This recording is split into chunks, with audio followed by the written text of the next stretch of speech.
What's up YouTube, mkohl40 here. I wanted to give you guys Bryan Hayward's first place deck profile from the Extravaganza in Atlantic City. He took the Nightmare Before Christmas challenge, and this is his winning deck profile. So if you guys remembered last week when the event was announced, I was trying to, imitate some things you might see from the format. People were expecting, chain burn with beautiful just ghost trick lanterns as the only monsters in the deck. He actually took the full challenge. He combined ghost tricks with vampires for the maximum results, and he also was maining Decree.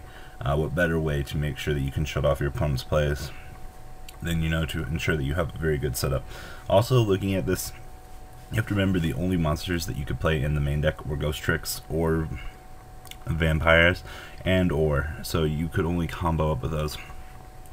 Looking at what he did here, overall he used the ghost trick engine for simplification purposes to set up tributes. It's all just floaters. He also took advantage of instant fusion for the combo XYZ plays and for tribute fodder. It was a very nice combo tech on his part, and it gave him the full ability to get access to things that he needed. He also played Recurring Nightmare to recur back dark monsters to make sure that he can have additional support. He was also playing Soul Exchange to take advantage of your opponent's set Jingashis. Very good meta calls for this particular event, and with the Royal Decree mained, he also still got the full advantage out of his other three traps, but to ensure the maximum results, he could just slip Royal Decree when he was going for game and shut off most of your opponent's back row, and especially with the projected chain burn being a major threat in the format, he did get full advantage out of it. So start things off for the ghost trick engine: triple Jingashi, triple lantern, and then two specters. They're all pretty straightforward for what they need to do. They give you your engine, and then you ensure that you go off. For the vampires, triple shadow vampire, one vampire dragon, triple duke, one vampire lady, and triple sorcerer.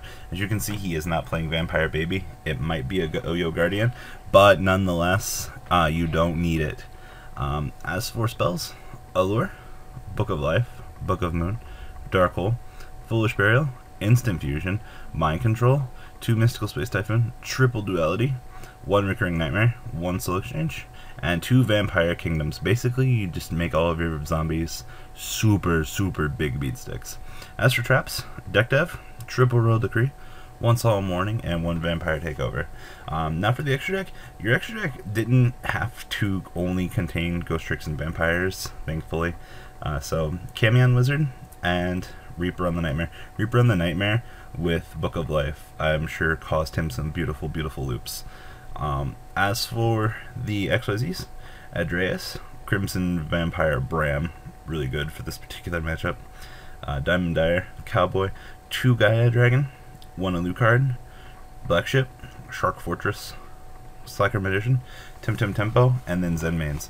As for his side deck, one Creature Swap, one Emergency Provisions for Time, two Spell Shattering Arrows, Ceasefire, triple Chain Disappearance to take out your opponent's Jingashi, get massive advantage, two Dark Bribes to turn your opponent's key spells and traps off, two Fairy Winds to destroy particular cards that would be stalling, like Gravity Bind, things like that, two Light of Intervention, hey, those Jingashis are now worthless, and then one Mystical Ref panel for potential draw power in this format.